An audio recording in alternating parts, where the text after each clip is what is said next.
د پښتو ګرامر مینوالو نن درته پر څرګنده یې خبرې کومه.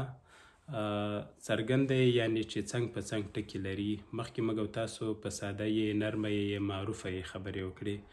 نرمه یې چې دا په نرینه نومونو کې راځي چې تر مخه یې زور وي او یې پسې راشي. خو دا چې د بیا نرینه نومونو فعلونو کې راځي چې جمع وي.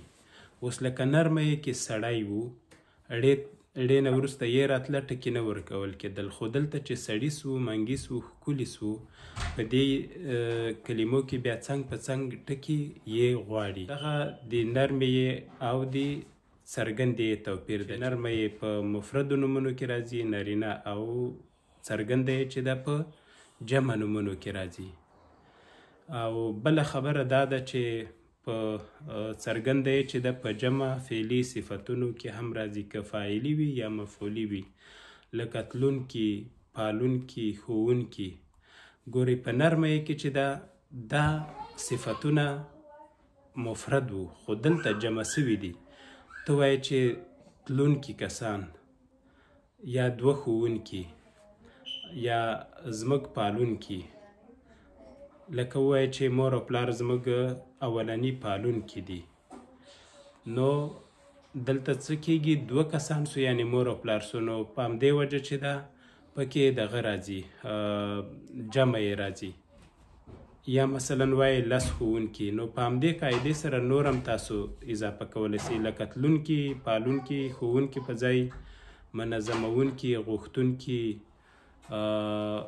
خوښونکي، دغسې نورې کلمې راوړی سئ. یا مثلا تللي، ساتلي، وتلي، راغلي، په دې کې هم څنګ په څنګ ټکي چې لري هغه یې راځي.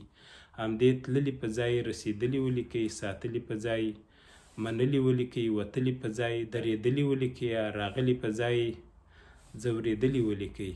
نو دغه یې قاعده سوه. په همدې وزن او تلفظ چې کلمې راځي تاسو یې دوو ټکو څنګ په څنګ سره لیکلی سئ. او بل چې دا څرګنده یې د جمع مرستیال فعلونو لپاره هم راځي. نرمه یې چې وه د مفردو مرستیال فعلونو لپاره راتله، البته د نرینه فعلونو لپاره.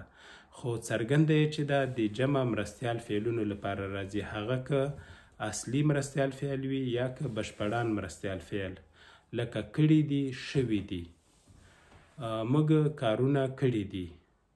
دلته کړي کې یې چې د دوه ټکي څنګ په څنګ لري او دي کې هم لري. اوس که وایې ما کار کړی دی، کړی دی کې بیا یې ټکي نه غواړي، نه یې کړی کې غواړي، نه یې دی کې غواړي.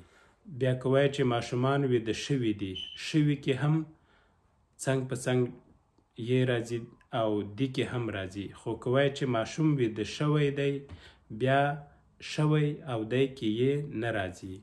نو همدې دوو بیلګو ته په پام، یعنی دا دوه دغسې عبارتونه دي چې هر ځای راسي په همدغه ډول لیکل کېږي. خو شرط یې په دې چې نرینه جمع مرستیال فعلونه وي.